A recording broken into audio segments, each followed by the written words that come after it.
അസ്സലാമു അലൈക്കും വറഹ്മത്തുള്ളാഹി വബറകാതുഹു. ഏവർക്കും അബു ഐമൻ മീഡിയയിലേക്ക് സ്വാഗതം. പ്രിയപ്പെട്ട വിദ്യാർത്ഥികളെ, നാം ഇന്ന് വിശകലനം ചെയ്യുന്നത് 2024 വാർഷിക പരീക്ഷയിലെ 3ാം ക്ലാസ്സിൻ്റെ തജ്വീദുൽ ഖുർആൻ എന്ന വിഷയത്തിൻ്റെ പേപ്പറാണ്. നമുക്ക് ചോദ്യങ്ങളിലൂടെ ഒന്ന് സഞ്ചരിക്കാം. ആദ്യത്തെ വർക്ക്, കോളത്തിൽ ശരി അടയാളപ്പെടുത്തുക. 1.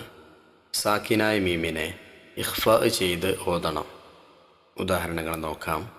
വമിൻഹും സാബിഖുൻ, മിൻഹും ബത്തുഷ, വമിൻഹും മിൻ. ശരിയുത്തരം മിൻഹും ബത്തുഷ. 2. തെൻവീനിനെ ഗുന്നത്ത് കൂടാതെ ഇദ്ഗാം ചെയ്യണം. ഗഫൂറുൻ ഷക്കൂർ, ഗഫൂറുൻ ഹലീം, ഗഫൂറുർ റഹീം. ശരിയുത്തരം ഗഫൂറുർ റഹീം. 3. ഹിക്മത്തും ബാലിഗത്തൻ എന്നതിലെ തെൻവീനിൻ്റെ വിധി. ഇദ്ഹാർ, ഇഖ്ലാബ്, ഇഖ്ഫാ. ശരിയുത്തരം ഇഖ്ലാബ്. 4.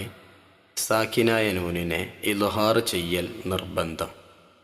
മൻഖൂസിൻ, സുംബുലത്തിൻ, ഖിൻവാനുൻ. ശരിയുത്തരം ഖിൻവാനുൻ.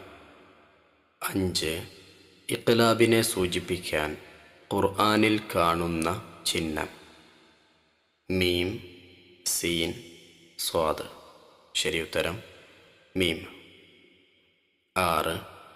ജന്നാതും തജ്രി എന്നതിലെ തെൻവീനിനെ ഇദ്ഗാം ചെയ്തു ഓതണം, മറച്ചു മണിക്കണം, വെളിവാക്കണം. ശരിയുത്തരം മറച്ചു മണിക്കണം. 7.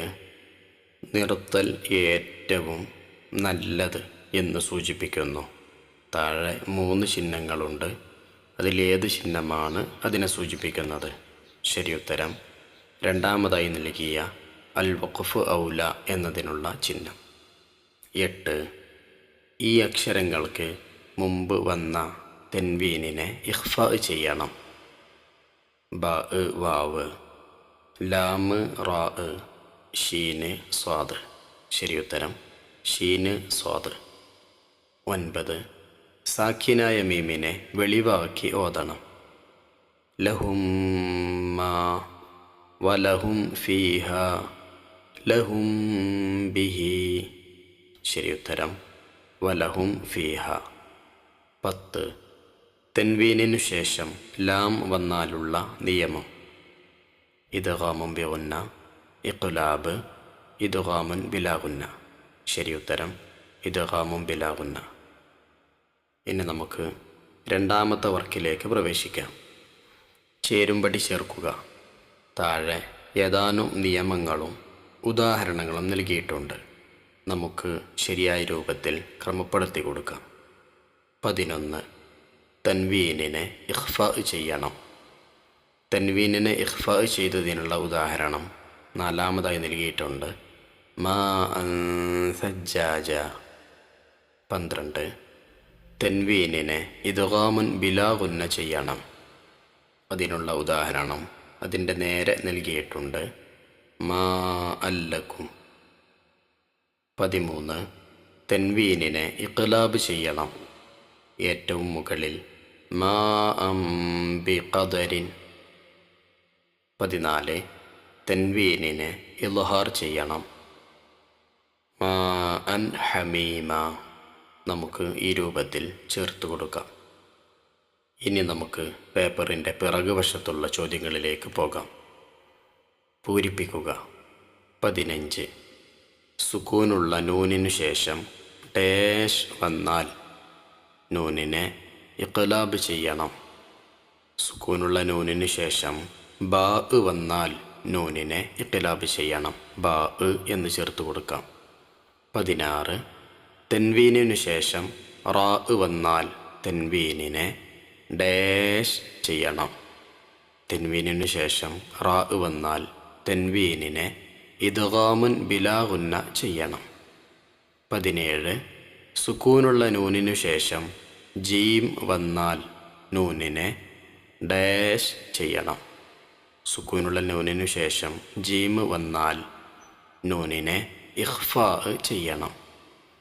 18 തൻവീനിനു ശേഷം സീൻ വന്നാൽ ഡാഷിനെ ഇഖ്ഫാ ചെയ്യണം. തൻവീനിനു ശേഷം സീൻ വന്നാൽ തൻവീനിനെ ഇഖ്ഫാ ചെയ്യണം. 19 സാക്കിനായ മീമിനു ശേഷം ബാ വന്നാൽ മീമിനെ ഡാഷ് ചെയ്യണം. സാക്കിനായ മീമിനു ശേഷം ബാ വന്നാൽ മീമിനെ ഇഖ്ഫാ ചെയ്യണം. ഇനി നമുക്ക് അടുത്ത വർക്കിലേക്ക് പ്രവേശിക്കാം. ഒറ്റ വാക്കിൽ ഉത്തരമെഴുതുക. 20 മാലല്ലുബദ എന്നതിലെ തൻവീനിൻ്റെ വിധിയെന്ത്? ഉത്തരം ഇദ്ഗാമുൻ ബിലാ ഗുന്ന. 21 മിൻ ബഅദിൻ എന്നതിലെ നൂനിൻ്റെ വിധിയെന്ത്? ഉത്തരം ഇഖ്ലാബ്. 22 ദുനിയാ എന്നതിലെ നൂനിനെ ഇദ്ഹാർ ചെയ്യുന്നതിൻ്റെ വിധി. ഉത്തരം നിർബന്ധം. 23 മിൻ കഇസിൻ എന്നതിലെ നൂനിൻ്റെ വിധിയെന്ത്? ഉത്തരം ഇഖ്ഫാ. 24 ഹും ഖൈർ എന്നതിലെ സാക്കിനായ മീമിൻ്റെ വിധി. ഉത്തരം ഇൽഹാർ. ഇനി നമുക്ക് അടുത്ത വർക്കിലേക്ക് പ്രവേശിക്കാം. ഒറ്റ വാചകത്തിൽ ഉത്തരമെഴുതുക. 25 സക്ത് എന്നാൽ എന്ത്? ഉത്തരം ശ്വാസം വിടാതെ അല്പം അടങ്ങുന്നതിനെ സക്ത് എന്ന് പറയുന്നു. 26 സാക്കിനായ നൂനിനെ ഇൽഹാർ ചെയ്യൽ നിർബന്ധമാണ് എപ്പോൾ? ഉത്തരം സുക്കൂനുള്ള നൂനിൻ്റെ ശേഷം അതേ കലിമത്തിൽ ഇദ്ഗാമുൻ ബിഗുന്നയുടെ അക്ഷരം ചേർന്നു വന്നാൽ.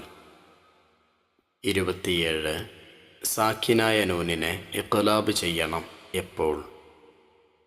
ഉത്തരം സാക്കിനായ നൂനിൻ്റെ ശേഷം ബാ വന്നാൽ.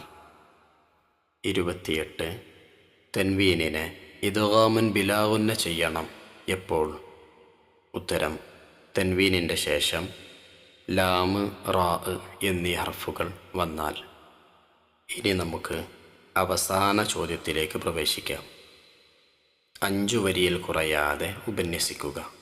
29 ഖുർആനിൽ വഖഫ് ചെയ്യൽ. ഖുർആൻ ശ്രദ്ധയോടെ പാരായണം ചെയ്യണം. പാരായണം ആരംഭിക്കുന്നതിനും നിർത്തുന്നതിനും പ്രത്യേകം നിയമങ്ങളുണ്ട്. എല്ലാ ആയത്തിൻ്റെയും അവസാനം വഖഫ് ചെയ്യാവുന്നതാണ്. ആയത്തുകൾക്കിടയിൽ നിർത്തുന്നത് വഖഫിൻ്റെ ചിഹ്നങ്ങൾ ശ്രദ്ധിച്ചുകൊണ്ടായിരിക്കണം. ഇത്രയും ചോദ്യങ്ങളാണ് 2024 വാർഷിക പരീക്ഷയ്ക്ക് ചോദിച്ചിട്ടുള്ളത്. ഈ വർഷവും ഇതേ രൂപത്തിൽ നമുക്ക് ചോദ്യങ്ങൾ പ്രതീക്ഷിക്കാം. ശ്രദ്ധയോടെ വായിച്ച് കൃത്യമായി ഉത്തരം എഴുതാൻ നാഥൻ നമുക്ക് തൗഫീഖ് നൽകട്ടെ. ആമീൻ യാ റബ്ബൽ ആലമീൻ.